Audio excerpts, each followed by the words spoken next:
అక్కడి నుంచి స్టార్ట్ అవుద్ది అసలు కథ. మహేష్ బాబు ప్రకాష్ రాజుని కొట్టడం, ప్రకాష్ రాజు వాళ్ళని వెతకడం. మూవీ స్టార్టింగ్లో ఈ సీన్తో స్టార్ట్ చేద్దాం అనుకున్నారంట.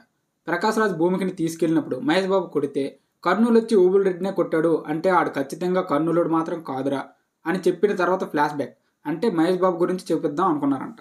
కానీ అంత హై వోల్టేజ్ సీన్ తర్వాత మూవీ అంతా ఫ్లాట్గా వెళ్తే ఆడియన్స్కి బోరింగ్గా ఉంటుందని తర్వాత ప్లాన్ చేశారంట. హీరో హీరోయిన్ ఎస్కేపింగ్ సీన్ కూడా భలే ఉంటుంది. వాళ్ళ దగ్గర నుంచి తప్పించుకుని వాళ్ళ కారుని ఆపుతారు. ఎవడురా నువ్వు? తప్పు తప్పురా.